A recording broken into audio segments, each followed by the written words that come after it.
welcome to another edition of the PHNX D-backs podcast right here on PHNX. My name is Derek Montilla, occasionally known as your mayor of PHNX. This guy over here is the Thunderstick, also your vice mayor, the one and only Jesse Friedman.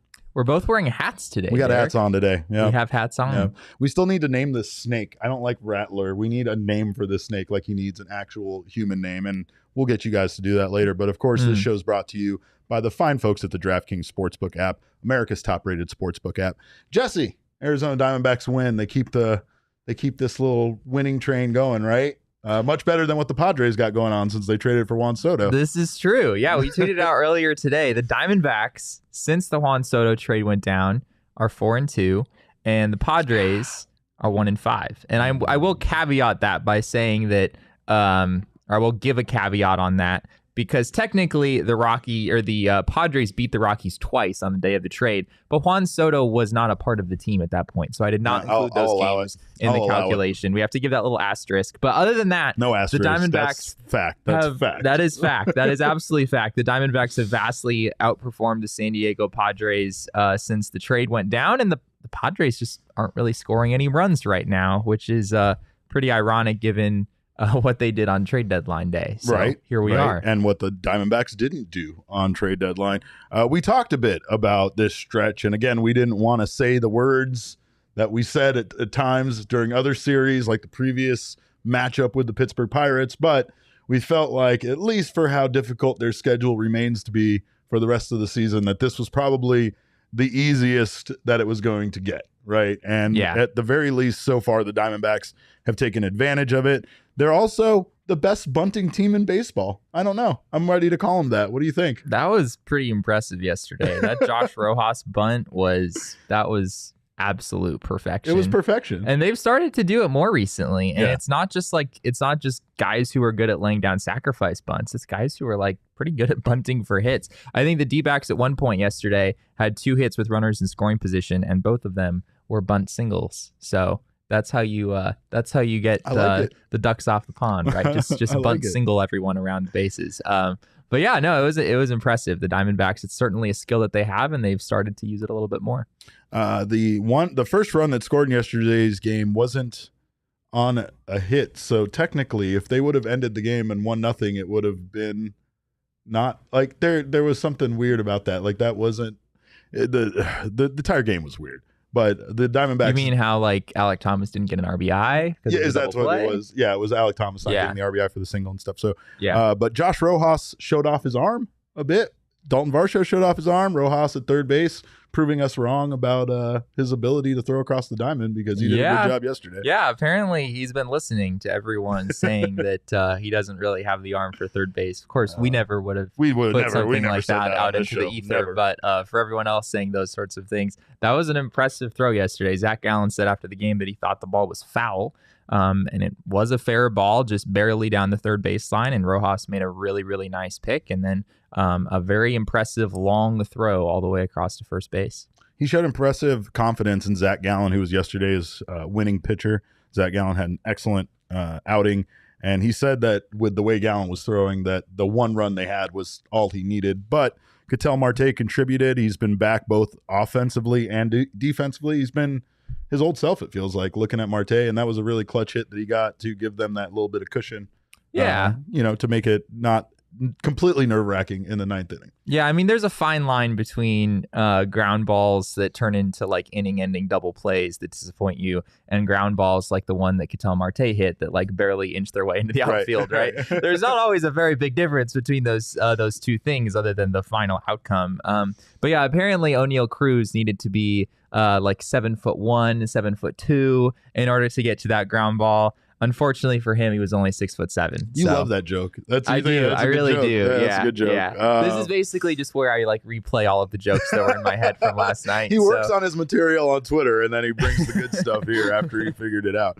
But yeah, I mean, yesterday's game by no stretch of the imagination was an overpowering win, but it felt like the Zach Gallen was pretty darn good. Zach Gallen was incredibly good, right? And the other thing that we saw was in the ninth inning, turning to Ian Kennedy instead of Mark Melancon. So it's kind of interesting to see how that, I guess, job there in the ninth inning is going to develop throughout the rest of the season. Obviously, Mark Melancon was, he got the save in the previous night, but Ian Kennedy had also worked, like 3 out of the 4 last games? Yeah, last night made it 3 out of 4 for Ian Kennedy, which is about as risky as like pitching a guy on back-to-back nights. So it doesn't always end well when you do that. But Ian Kennedy was reasonably sharp. I think he walked one guy on like 4 pitches or something. But it was an uneventful 9th inning. It just was. It was overall, like it just ended, and it was like how you feel 9th inning should go, but they don't go for this team. And I mean, I think everybody's been a bit perplexed about what's going on with Mark Melancon, but even in his save conversions, he still doesn't have that same, lack of things happening in the 9th inning like we saw with Ian Kennedy on the mound. Yeah. It just felt very comforting, and it felt like the Diamondbacks were going to win, even with, the man getting on base. Yeah. I do think it's kind of funny that, since the Diamondbacks decided to go closer by committee, I think Ian Kennedy has had 3 outings, and he successfully converted a save in 2 of them, and the other one was a tie game, and Ian Kennedy took the loss. So it's sort of like, I'm not really sure anything's changed here at the end of the day, but you're right. It was an uneventful 9th inning yesterday, all things considered, and that's good to see. I think Diamondbacks fans have had more than their fair share of increased heart rate and blood pressure come the 9th inning. So it's nice to not have to deal with that one time. It's like 9:30 at night, Jesse. I can't get my heart rate up that high and then expect to go to bed at a reasonable time, right? Those games. But what do you think going forward happens with Melancon? Do you think we still see him remain the closer and then they just kind of lean towards Ian Kennedy, or do you think Melancon's on a short leash at this point? I mean, he's not the closer, right? I mean, it's a closer by committee situation. Sure. So I still think he's in the mix. It's going to depend on matchups. I think he wasn't available, or Ian Kennedy wasn't available in a game, and so we saw them go to Mark Melancon instead in a save situation there. So I feel like Ian Kennedy is probably the preference in the 9th inning. But as far as we know, it's a closer by committee, and it could be Ian Kennedy, it could be Joe Mantiply, who pitched an outstanding 8th inning in yesterday's game, or it could be Mark Melancon. So it's just going to depend on matchups and usage and those sorts of things. If they start to lean on Kennedy, though, what happens with Melancon? Do we see him turned into a bullpen reliever, someone that comes in like the 7th or the 8th? That's a good question. I don't know. I guess he's still a reliever that you're probably using like more toward the end of games and in bigger situations probably. But yeah, I don't know. I mean, Mark Melancon has spent the vast majority of his major league career as a closer, so it's a little bit weird when you're in that spot and then suddenly you get switched to a role that you're not really used to. So we'll see. When they picked up both of these guys, there was a discussion, obviously, that they were picking up 2 closers, and yeah, that's true. From the get-go, there was no competition. It felt like from the press conference that we interviewed Ian Kennedy at for his introduction back to the team, they were already saying that he was going to be the setup man of Melancon, and we were asking him his feelings on that. He had a very amicable attitude towards it and was kind of okay with whatever role the Diamondbacks felt they needed him in, right? But that was always odd to me. I get it. Melancon, based on his numbers last year, probably warrants winning the job just outright without there being an open competition. At the beginning of the year, for sure. I mean, the guy led the National League in saves, right? So it's got to count for something, I guess. But it was on a very good team. The Padres team is a very good team, and except after they acquired Juan Soto. Yeah, right. Zing. Got him. I got him. But anyway, the Diamondbacks really didn't do much after the trade deadline. Jesse actually covered their lack of movement after the trade deadline, but so far, it's been, I feel like it's worked out for them, right? We've seen this team building on something. We're really seeing a core start to develop and who this team can build around in the future. But most importantly, we've seen their starting pitching be very, very good, including Merrill Kelly and Zach Gallen. And we've talked about Gallen, but we still have Merrill Kelly coming up. This is what Merrill Kelly and Zach Gallen have done this year. And again, not enough people know about the D-backs 1-2 punch. Jesse's absolutely right about this. Yeah, I mean, this was, last night I was just thinking, like, there aren't that many teams that have this, right? And I'm not sure that, like, Diamondbacks fans are fully aware of, like, how good their first and second best starters really are compared to what some of the other teams of baseball have. Merrill Kelly and Zach Gallen, I mean, there's no way around it. I mean, these numbers that you see on the screen are outstanding. I mean, Gallen after last night, 7-2 with a 3.12 ERA, a 1.02 WHIP, an opponent batting average of just over 200. He has 114 strikeouts and 118 in the third innings. And then Merrill Kelly, right, 10-5 with a 2.86 ERA. And he's thrown 132 in a third innings this season, is on pace to go for 200 this year. So it's really impressive what those two guys have done. And I know this Diamondbacks team is not that close, right, to where they ultimately want to go of being a playoff contender and a World Series contender. But it's, oh my gosh. Gabriel, you're my favorite. Gabriel. Oh, Gabriel, you're my favorite. But of course, first, make sure to check out Jesse's piece if you haven't already over at gophnx.com on the trade deadline activity or the lack of movement by the Diamondbacks there. If you don't have a membership already, make sure to sign up for one. You can get an annual membership. You get your first month or you get your free annual t-shirt. This guy's walking in right now.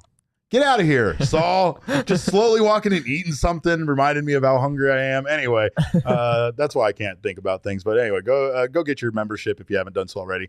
Annual membership. You get a t-shirt over at the PHNXLocker.com. If you get a month-to-month membership, you'll get your first month for just 50 cents. Either way, you can get yourself all the members-only access to our Discord and all the members-only discounts over at the PHNXLocker.com. Make sure to do that. We appreciate you guys if you've already signed up. We also appreciate you for being here. Hello to the entire D-backs Discord crew. Good to see you guys. Make sure to leave us a little thumbs up. If you haven't subscribed to the YouTube channel, subscribe to the PHNX Sports YouTube channel. Sign up for notifications, all that stuff. Also, subscribe on your favorite audio podcasting app and leave us a review. We would love you for doing so.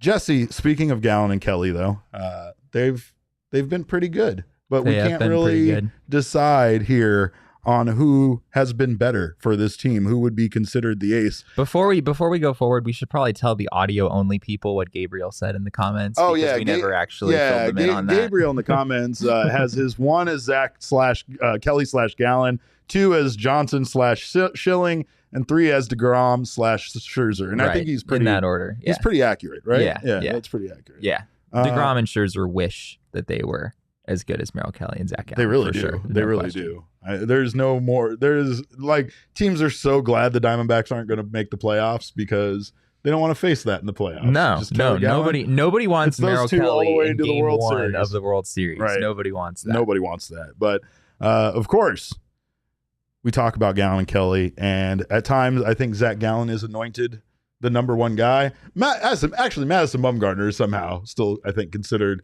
to be the number one guy just based on seniority. I don't know. I mean, according to a poll that was thrown on the internet one of these recent days, 66% of D-backs fans would have said that Madison Bumgarner was the ace of the staff. Wow. There's no way that's true. Wow. Who put out this poll? Sanderson Ford. Well played. Well played. Oh man. So anyway, that's not really what's going on here. We know what's going on here, and the real battle here for the actual ace of this staff is between Zach Gallen and Merrill Kelly. And today, just to finally settle this, we are going to introduce a brand new segment we're doing right here on the PHNX D-backs podcast that we like to call Debates. That's right, Thunderstick versus the mayor. I like how I still get to be the mayor and you're Thunderstick in this situation. I feel like that's fair. If they called you the vice mayor, that would just set me up for failure. Yeah, you're put in a bad position. So we have Thunderstick versus the mayor. And today we have agreed to each take a side on this debate and decide who is the actual ace of this staff. This guy over here is going to be representing the case for Zach Gallen. I will be representing the case for Merrill Kelly. You will be judge and jury of who wins this argument. So, Jesse, I'm going to go ahead and give you the floor. Wow. I'm going to let you go first. Of you. Very nice of you. Yeah, please, right. Because I know you're a stats guy, and I just want to get this out of the way first. I'll deliver some fireworks. All right. Okay. All right. We'll see. All right. So, my case for why Zach Gallen is the true ace of the Arizona Diamondbacks staff. So, when you think of an ace, you're not just thinking of a pitcher with a good ERA, which I grant you. Merrill Kelly's ERA as of this moment is slightly better than Zach Gallen's ERA. It's much better. It very slightly. It's like 0.2. But you're thinking about more than that, right? You're thinking about strikeouts. You're thinking about stuff. You're thinking about someone who could match up with like a Max Scherzer or a Jacob deGrom, like we were talking about earlier, or some of the other renowned aces around this game of baseball that we all know and love, right? And so in my mind, Zach Gallen is the guy that you want in that spot. If you're playing in a wild card game, if you're playing against the best of the best, right? Zach Gallen's stuff is going to play against those teams better than Merrill Kelly's stuff will in my mind. And there's a number of things I can point to for this. Zach Gallen has a higher strikeout rate than Merrill Kelly by a fairly significant margin. It's about 24% compared to Merrill Kelly's at about 20.5%. Zach Gallen has a lower walk rate as well. So more strikeouts, fewer walks. He has a much lower whip at 1.02 compared to 1.13 for Merrill Kelly. All walk-related stats. He has a lower opponent batting average. Opposing hitters hit 202 against Zach Gallen compared to 225 for Merrill Kelly. And in my mind, Derek, I mean, those are sorts of the numbers that I'm looking for when I'm trying to figure out who do I want to face, a very good offensive team that you'd probably be playing in the playoffs or in some big spot in the postseason, right? Merrill Kelly is a tremendous regular season pitcher. He goes deep into games. I grant you, he goes slightly deeper into games on average than Zach Gallen does. But once you get to the playoffs, it's not as much about like, are you going 7 or 8 innings? It's like, how effective are those innings? And how many runs are you giving up? How many hits are you giving up? Those sorts of things. And in my mind, Zach Gallen sets you up better for success in that regard. So there's playoffs. He's talking about playoffs. Isn't that the goal here, though? Like, as part of his argument. Like, okay. isn't that part of what makes an ace of a staff, though? Is like, sure, the Diamondbacks aren't in that spot yet, but presumably, hopefully, they're getting there eventually. And the ace of the staff is the guy that you want in, though. Oh gosh, here we go. He's putting on the glasses. Everyone. Ladies and gentlemen of the jury, I present to you the case for Merrill Kelly being the true ace of this team, as most of you already know that he is. This season, are you like what?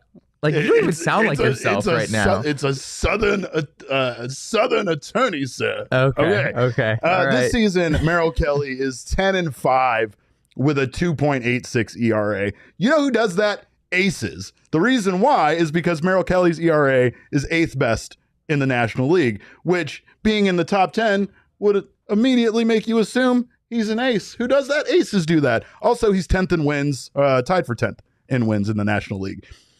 Between Zach Gallen and Merrill Kelly, Zach Gallen has started 64 games in 4 seasons for the Arizona Diamondbacks, going 16-17 with 355.1 innings pitched. Are you really knocking on his record right now after all the conversations we've had about how poor Zach Gallen can't get a win to save his life? 86 games started for Merrill Kelly. 86 with 505 innings pitched. That is almost 150 more innings pitched in 4 seasons, Jesse. He has a 33-32 record, doubling the amount of wins that Zach Gallen has. I don't know what's wrong with his ability. I don't know why he can't win. I don't know why Zach Gallen can't win. But here's the thing is, most people might say, I was expecting him to use this argument, and he didn't. But I will say, most players will say that, obviously, Zach Gallen has youth. But as we both know, both players will be done with this team after 2025. Kelly due to age, and Gallen due to Scott Boras. So that's a wash. There's no argument there.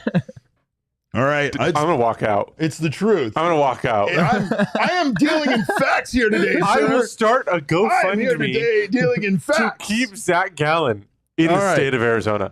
Well, Merrill Kelly has been there for this team and has been the most consistent player. But the most important thing is Merrill Kelly has gotten better with time.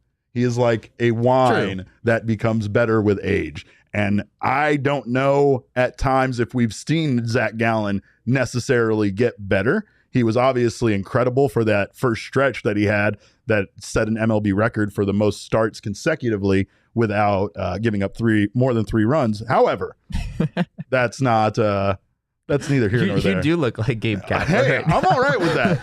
Gabe Kapler's a handsome man, and I'm thankful for it.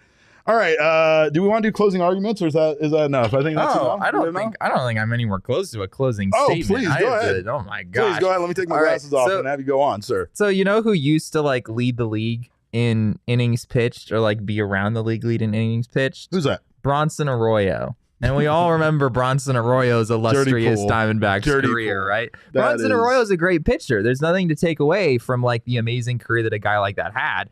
But innings pitched is not what makes an ace. You're talking about quantity, and I'm talking about quality, right? There's a difference between those two things. Also, you cite Merrill Kelly's win total, and Merrill Kelly, yes, is 10-5 on the season. Zach Gallen is 7-2. Have you looked at the Diamondbacks record? Not the individual pitchers' records, but the Diamondbacks team records with those two guys on the mound. That's inconsequential, Jesse. Oh, it's inconsequential. It's inconsequential because they aren't in games any longer. So let me tell you. So Zach Gallen, in his 21 starts, the Diamondbacks are 13-8 in Zach Gallen's 21 starts. Merrill Kelly, yes, he has those 10 wins, but the Diamondbacks, when Merrill Kelly is on the mound, are 11-11 when Merrill Kelly pitches for this baseball team. So there you go. That has nothing to do. Your Honor, I request you strike that from the record because that shouldn't exist. All right. Sounds like I made a good point. I don't think you did. I don't think you did. I don't. But I will say, of these two men, again, what I'm looking at from Merrill Kelly is the fact that Merrill Kelly is currently the ace. I feel like you are more talking about the potential that Zach Gallen could show or could reach versus him being the ace currently. I did not call Merrill mid. All right, Gabriel. I am in no way. Look, all right. We need to wrap this up because we're just taking our words and throwing them at each other now.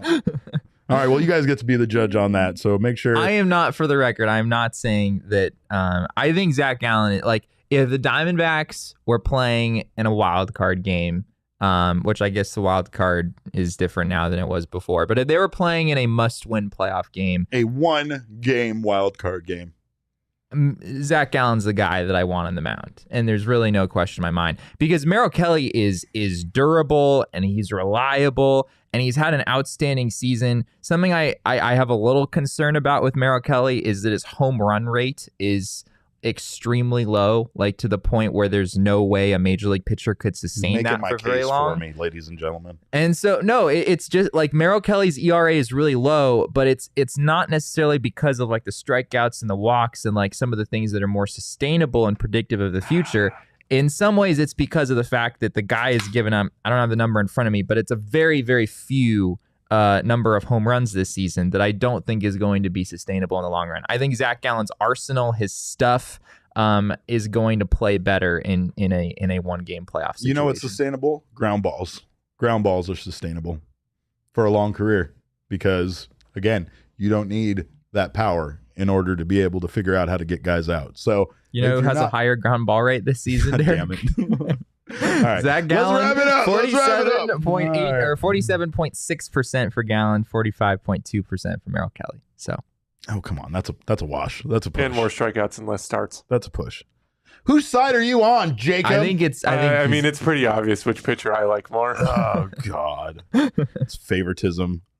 Now I know what I can blame it on if I lose. And yes, Jesse did call Merrill mid, by the way, to everybody out there wondering. I did not call Merrill mid. I heard him say it. So did Gabriel. So anyway, we thank you guys again for joining us and being here for all this. Make sure to check out our friends over at Four Peaks, which I just cracked open a brand new Hop Knot IPA. This is the last Hop Knot IPA in our refrigerator before we get out of this office and go to somewhere fun. But that's exciting other news that we'll find out more about next week. For now, make sure to join us when we are at Four Peaks at the 8th Street Pub, broadcasting final Wednesday of every month. Also, go down there, even if we're not there. Try their food, chicken tendies. The pizzas are incredible. Everything is good. And their beers are incredible. They have a wide variety of beers. They're all on tap there. You can get special edition beers that you can only pick up at their 8th Street Pub. If you're not able to make it down there, pick them up at your local grocery store, your local convenience store, liquor store, wherever you get your beers at. And make sure to try the whatever beer fits your style. I mean, I know I still haven't gotten Craig Morgan to drink one of these IPAs and enjoy it, but I don't know. It's going to be he knows now. Yeah, he is aware. He's aware of me trying to sneak him an IPA. So now, like, he's going to be hyper vigilant about I don't think that's going to make him enjoy it anymore. No, and he's not going to trust anything I do, right? Like, so if I walk up to him with like a glass of water, he's going to smack it like out of my hand. I don't know if he really has ever gotten. I don't know if Craig would ever really trust what you do, but I mean, I guess in this situation, hell is that like, supposed even to mean? less so. I don't know. Since when am I an untrustworthy person? What has happened around here? I am the mayor, right? I was elected that. People trusted me. What was that? You rule with an iron fist. And I do not. I am a kind and benevolent king. Just like you did let me go first in our debate. I did. So I do. I knew I was going to beat you, that, but yeah. Anyway, yeah, that's how that goes. So go down. I was talking about beer, so go pick up yourself some beer. Also, go to gophnx.com and sign up for the Toast of the Month sweepstakes. You will get yourself potentially, you can win yourself a $50 gift card over at our friends Four Peaks, as well as an annual membership and a T-shirt from the PHNXLocker.com. And that's not the only thing we're giving away. We're also giving away another sweepstakes, which you can enter on gophnx.com for our friends at OG's Brands, who are always flavoring life with their wonderful edibles. One winner will receive three bags of OG's gummies, orange creamsicle and tropical flavors, an OG's hat, a PHNX shirt of your choice, and a PHNX annual membership. So go over to gophnx.com, sign up for both of these sweepstakes. Also, if you don't win or you do win, it doesn't matter. Still try our wonderful sponsors. OG's Brands has an incredible variety of edibles. They are Arizona's top-selling edible. They're all about flavoring life, and they're all about flavoring their edibles. They're delicious, they're wonderful, and they're pocket size, so you can take them into Disneyland with you. Just a suggestion. Anyway, regardless of how you choose to use your OG's Brands gummies, find them at your local dispensary. Check them out online at ogsbrands.com or on Instagram at OG's Brands. That's OGEEZ Brands. Must be 21 years or older to purchase, and same thing with our friends at Four Peaks. Must be 21 years or older to enjoy them as well. I don't like you anymore now because we did the debate thing and everything. That's just you acknowledging that I won. No, it's pretty clear. I don't really feel like that. But I will say that I'm very happy that the Diamondbacks have stuck to the game plan this season. You talked about their lack of movement at the trade deadline. I'm actually pretty happy with that. I still think there was some possibilities there. I still think that they might have gotten a pretty big return for Joe Mantiply, maybe Christian Walker.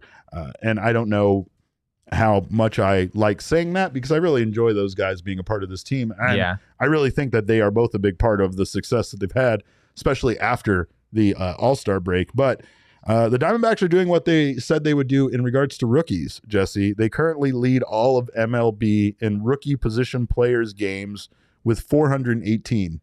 Wow. Yeah. So between Perdomo and Alec Thomas and a lot of these guys getting Tommy Henry getting the start. Well, that's position players. So that's just position players.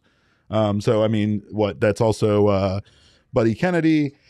They're doing Seth Beer is rookie eligible. Is he rookie eligible still? Yeah. Okay. Yeah. So, and their 256 hits by rookies are second in Major League Baseball to the Royals.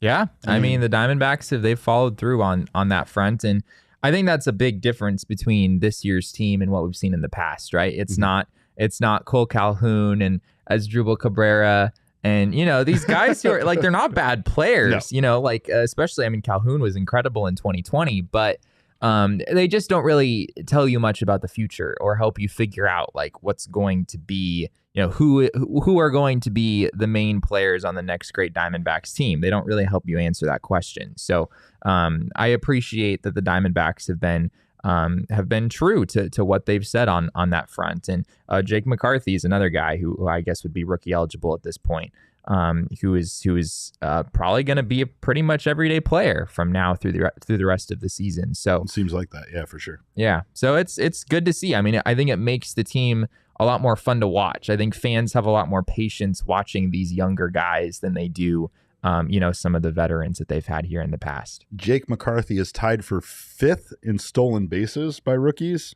in the National League, and he's tied for 9th in doubles for rookies. He's hitting 311. He's not played very many games. No, not at all. He's hitting 311 in his last 14 games. So, I mean, Jake has really been doing an outstanding job. And again, he is the reason why someone like David Peralta, who most likely was going to move at the end of the season, Yeah. you know, that opening up that position for these young guys to have a shot at the outfield and more playing time, he's going to benefit from it. And I think that the advantage there is that he could really, you know, get an opportunity to win the position. You know, like if Jake McCarthy does well over there, there's a good chance that they might not have to rush to call up Corbin Carroll, even though that's something that we're hoping we'd see happen. Everyone wants. Well, and I mean, obviously, as far as they're concerned, there's reasons to wait, right? With Corbin Carroll. Yeah. I do think that, I mean, like, if you were to call up a Corbin Carroll right now, there's sort of a question of, like, where are you going to play the guy? You know, Sure. like, you don't want to DH Corbin Carroll. And so you really want him to play in the outfield every day. But with McCarthy, Varsho, and Alek Thomas, there's just not really a spot there. And so I do think part of the D-backs hesitation on that front, which of course they could still call him up, but I have a hard time seeing them bringing up Corbin Carroll without the ability to actually play him on a regular basis. Like, for now, it's more valuable for him to get everyday playing time and everyday at bats, where at whatever level he's playing at, than to, you know, sit on the bench or have sort of a like platoon or, you know, some sort of a role where he's not really an everyday guy, because he deserves that opportunity. Gabe says, I'd rather see Stone Cold Garrett at this point. I need to see those guns in person. Is that what we're calling him? Because I love that. Stone Cold Garrett. Yeah. I remember Josh freaking Rojas yesterday, so that's what we will be calling him from now on, by the way. Where did that come from? It came from a college, or I think it was one of his high school baseball coaches showed up at a spring training game wearing shirts. Like, everybody had them. Like, the entire group that they were with all had Josh freaking Rojas shirts. So that's where that came from, and that's sticking because that's good. Josh said he was always called Roe, so that's not good enough for me. I'm not taking Roe as a nickname. I'm sorry. Josh Rojas. That's Roe. What are we doing here? I do see an article from 2017 where they're talking about Stone Garrett as one of the top rated prospects in the Marlins organization. That's who he's with at the time. And the article is entitled Stone Cold Garrett. Stone Cold Garrett. So apparently it's a thing. I love it. Alek Thomas was kind of similar to what you were talking about with Corbin Carroll when he got called up. We were worried at the time what was going to happen with him in center field. Dalton Varsho had been playing so well out there. Right. And that's like so far in the rearview mirror at this point. Alek Thomas is by far their center fielder, and I don't think there's any question about it. By far their center fielder, yes. Which is wild because Dalton Varsho is so good there. He's so good. He was so good. But he has a cannon of an arm, so he needs to play the corner outfield, as we saw in last night's game. That was an incredible play in yesterday's game, right? Really where was. Alek Thomas basically missed making a highlight reel catch himself, and Varsho like picked him up exactly how you couldn't ask for it to be done any better as far as backing up, you know, someone making a play like that and then making an amazing play yourself to keep the runner from advancing. It was an incredible release time. Like Alek Thomas, you know, trying to make this what would have been a spectacular diving play. Right, I mean, it was very ambitious for him to try to go after this ball. It really was. Maybe shouldn't have even tried, right. But all is well that ends well. And Dalton Varsho made sure that happened by being right there to back him up, like you said. And it was amazing. And throwing a dart right on the money to Geraldo Perdomo, who was covering third base. So it was impressive. I'm just going through the stat sheet and seeing Mark Melancon tied for 8th in saves in National League just still kind of blows my mind. But anyway, we'll move right past that. The young guys, though, have been incredible. And the one thing about it is that we could very well see this from the Diamondbacks again next season, right? Where they lead the league in rookie position player games and have these guys doing this stuff. I mean, Alek Thomas is second in hits for rookies in the National League with 66, third in total bases with 105, and fourth in runs with 34 runs. Fourth, also tied for fourth in doubles with 13. So he's killing it in every way at the plate. Yeah, I mean, I think there's a lot more there, right? I mean, you're not calling up Alek Thomas and hoping that a guy who's been that highly touted for so long is, a 255 hitter with like a 730 Sure. OPS at his peak, right? Like Sure. this isn't as good as we think he can be, but not that many guys come up and have success right out of the gate. And that's really important to remember. A lot of very highly touted prospects come up. We've seen it this year. Yeah. Some of these guys come up and it's a big adjustment hitting major league pitching. And for some of these highly touted prospects, the transition is pretty difficult for them. So it's been nice to see Alek Thomas hit the ground running. It's the reason why baseball rookies aren't typically that exciting, right? Because they can come in, they can have a big splash, they can have a big first week, but for them to come into their rookie season and consistently be excellent at a major league level, it's so rare. And do you remember Mike Trout's rookie season? I don't. He was like completely pedestrian. He played 40 games. He was 19 years old. So, I mean, keep that in mind. But he hit 220 with a 672 OPS in his first season in the big leagues. It was only 40 games. So I don't care. I don't care. I like that. That was a good stat. Good stat. And then the next year he finished second in MVP voting. So, so that's the trajectory Alek Thomas is on, Alek Thomas has been better in his first year than Mike Trout. So he next should finish year, first in probably. Right? Yeah, MVP voting? that's what my quick analysis Alek Thomas, says. 2024 MVP confirmed. There you go. You heard it here first on this show. You can go maybe even bet on it on the DraftKings Sportsbook. I don't know if I would do that, but you could still bet on lots of things on the DraftKings Sportsbook. That is a bullish thing to bet on. That's a bullish I don't know if you can even bet on the. Well, you mean 2023 MVP? 2023. Right? I'm going way ahead. I said 2024, but I'm in a time loop. I don't even know what day it is anymore, Jesse. I just know it's not Mailbag Monday. That's all I know. But of course, there's Mailbag Monday, and then there's all the other days. There's all the other days. They all just squish together. But again, make sure to check out our friends at the DraftKings Sportsbook. If you haven't signed up already, sign up. Use our code of PHNX. Make your first deposit, and you will get a risk-free bet up to $1,000. That's promo code PHNX only at the DraftKings Sportsbook. Minimum age and eligibility restrictions apply. See show notes for details. Of course, baseball, it's always fun to bet on. You can go in there and get great values on your odds. Sometimes it's almost a little bit unbelievable, and I think the reason why is because not everything is a sure thing. There were a lot of locks for the Padres winning against the Giants yesterday. Obviously, that did not happen. So you never know what's a lock in baseball, and that's the reason why it's always fun. It's always exciting, and it makes baseball more fun to watch. So go get down on the DraftKings Sportsbook app now. Make yourself a same-game parlay, multiple game parlay, whatever you want to do. More legs you add, the more money you win. And remember, you can bet whatever you want. So if you throw $1 on there and bet on some games, maybe you'll put together multiple game parlay that'll win you some big bucks.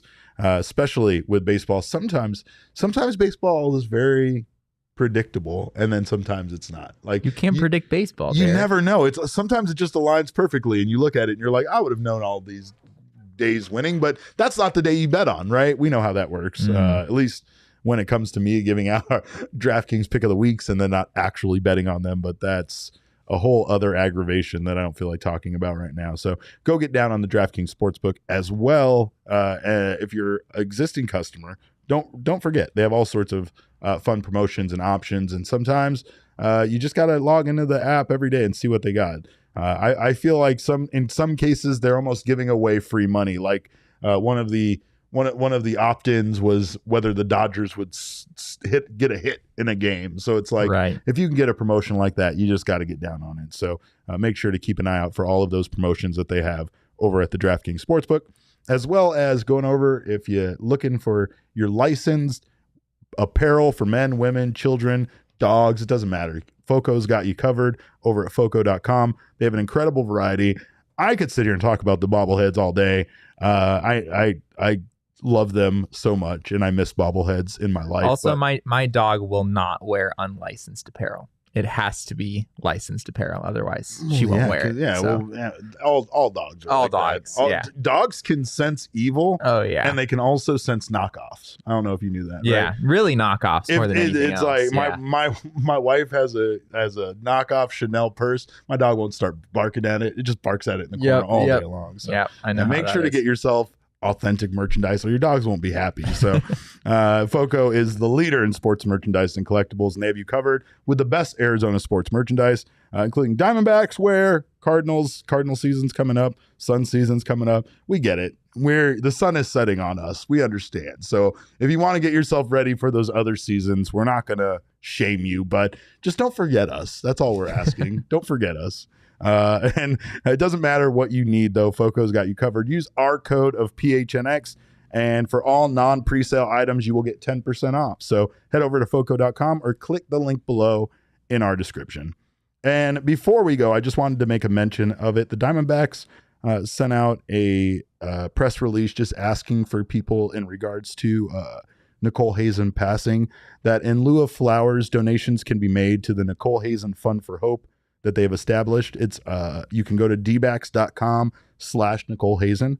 It is funding research, innovative therapies, and a cure for glioblastoma, which is the rare form of cancer that Nicole Hazen unfortunately had. And we just want to put that out there. So if you guys were looking to do anything or were interested in helping out with that, you can go to dbacks.com/Nicole Hazen. It's still very devastating to me, Jesse, but at times we can't not talk about it. So it's like, I just wanted to once again send our best wishes and thoughts out to the Hazen family. And we understand how difficult this time has been. So make sure if you have a chance to check out that link as well. And hopefully good things can happen for the Diamondbacks here going forward. Hopefully they can still stay on a roll like they have. This Pirates team right now is very scrappy, and I wouldn't take them for granted at this point, but hopefully they can still continue this stretch that they've been on. It's Tommy Henry Day. It's Tommy Henry Day. And what do you expect to see out of him in his second start? Do you think we'll see, now that the nerves have kind of settled, we'll see a bit more of what we've seen in Reno? Yeah, I think talking with Brent Strom, I think I mentioned this the other day, they've been kind of reworking his grip on some of his breaking pitches. So I would be looking for some extra depth on his breaking pitches. That's something I'm going to be looking for in this one. But yeah, I mean, getting your first big league start out of the way is, in some ways it's just nice. You can just sort of relax and maybe not have quite as much pressure up against you. And also facing the Pittsburgh Pirates is Cleveland, I mean, they're not a bad team either. They don't swing and miss much, no, but they do not. But the Pirates don't hit in general particularly well. So a more favorable matchup for Tommy Henry for sure. Gabriel's putting out in the comments, 7 shutout innings for Punch-Out Tommy. Let's go. I love that. Let's get it out. Let's stay positive here when it comes to especially Tommy Henry, because, man, it would be nice to have, as excited as we are about the outfield and the young position players that the Diamondbacks have, it would be so terrific to add a young rookie pitcher to this rotation that, much like Alec Thomas, can stay here and contribute to this team winning. Yeah, it really would. And I mean, I was thinking a little bit last night just to next season and what this rotation will look like. You're probably not going to have Zach Davies next year, given the fact that he seems very unlikely to pick up his side of his mutual option for next year. Yeah. So it's Bumgarner, Merrill Kelly, and Zach Gallen, and then we don't really know after that, right? It's sort of unclear what the rest of the rotation will look like. Tommy Henry has an opportunity down the stretch here to show what he can do and try to cement his name in that mix as part of the Diamondbacks rotation for next year. Speaking of which, also Tyler Gilbert might find a way into that rotation when he returns from his injury.